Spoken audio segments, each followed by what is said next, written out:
first of all, thank you all for coming out tonight. I have met many of you, and several of you have contributed to the campaign, and for that I am incredibly grateful. Thank you for that. Others of you have worked either directly with the campaign or through the coordinated effort, and so thank you for that. So what I want to talk about tonight is really just where we are, and then we can go in and take questions about specific issues if you want to for that. I've been talking with strong Democrats and with strong Republicans, and they're not as far apart as you might think. The strong Republicans are concerned about guns and some sort of bizarre government conspiracy theory, but they all want health care. They're just not sure how they can set it up. They all want to be able to send their kids to college, and they're not sure how they are going to accomplish that. They are all concerned about economic growth, which the further east you go, the less that gets. I used to say that Highway 385, which is a highway that goes from Lamar all the way up to Mount Rushmore, is like an economic graph of the state of Colorado. The further north you go, the higher the income levels are, which means down in the southeastern corner, where I am, we have like a 1 in 3, 1 in 4 poverty rate. And that graph doesn't hold up over in Douglas County, obviously.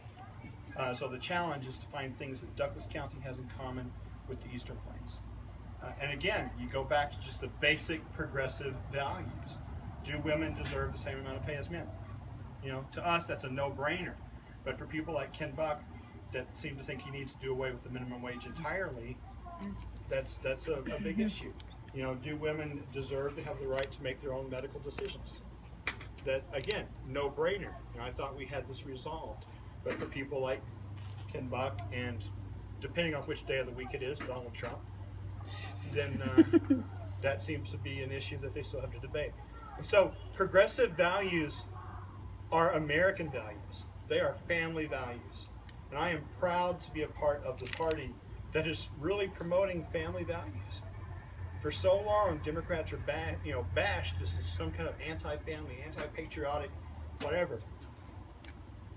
We are the patriotic party right now because we love America. I'm running for office because I love my band students, I love my kids and my grandkids, and I want more for them than I can do in a band room. I'm trying not to say things that all of you have heard before, so excuse me if I sound like I'm putting this together. Some of you have not heard. My first experience with the problems of American medicine was when my brother was born and had some problems. And that led to huge medical bills, which drove my parents into bankruptcy. I was 15 when that happened, 17 when they filed for bankruptcy. That left a mark on me. A family a family's already dealing with medical issues. They should not have to face a financial disaster.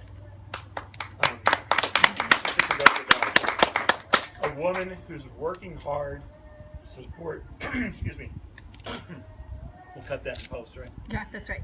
A woman who's working hard to support her 2 kids should not have to still require WIC or food stamps or other assistance. Her employer should be paying her enough for a living wage. You can't call it a living wage if it doesn't cover the cost of living.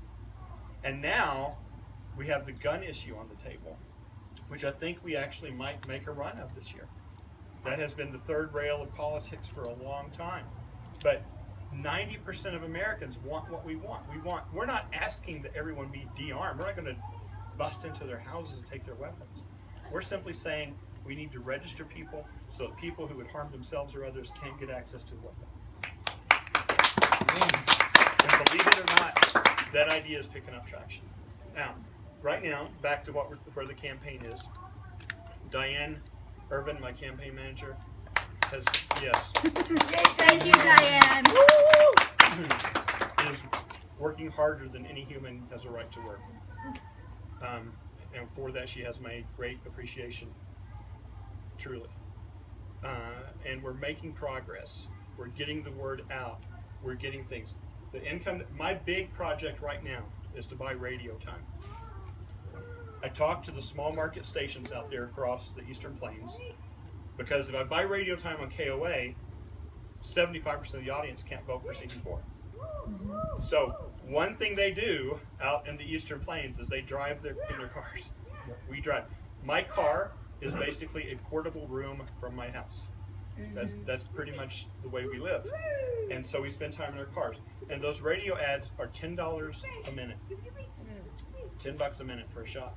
Now, what has happened in the past is that the Republicans, the Koch brothers, etc., buy up all the radio time, monopolize the conversation, don't let any other ideas in. It's not that their ideas are better, because we know their ideas are not better, especially for the people that they're catering to. It's that they just monopolize the conversation and don't let any other ideas be presented. So right now, we are trying to buy as many radio ads as we can, so that when Grandma gets in the car and takes off to go, she's going to hear at least a couple. That's the plan. We have started distributing small little campaign, I call them campaign cards, because they're easier to carry around, to pass out, which I'm going to get some of those for the coordinated campaigns as well. And I'm still dialing and smiling as much as I can. Sometimes it's more dialing than smiling. You know, anybody on the coordinated campaign, anybody ever has done a phone bank can understand that feeling. But today was a good day. Today was a very good day. And those are the days that make you smile. When you go and you look at the Act Blue thing and you see, you know, a name you've never seen before who's trusting you to do something, that's a good thing. So thank you all for your support. I am so tired of asking people for money, but if you can contribute to our campaign and help us buy some radio time, that would really help our effort. Radio's not the only thing we're doing. We're also going to do knocking doors, but the reality is we have a 45,000 square mile district. I think I've driven over almost every one of those 45,000 square miles. Some of them are more square than others. And door knocking works, but it's limited to just how much we can get done. And we need to do it. The calculus of all this, the way this all works, is that if you combine Greeley, Longmont, and Parker, there are more people in those three areas than there are in the entire rest of the district. So we are heavily focused on those areas, and then out in the other areas we're going to use this security, basically. Those people out there, which way is east? Out there, those people out there are upset.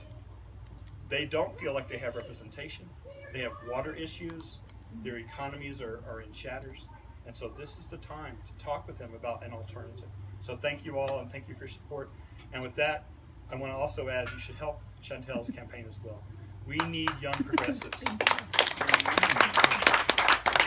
We're working on it. We're working on it. You know, I like what Obama said in his speech.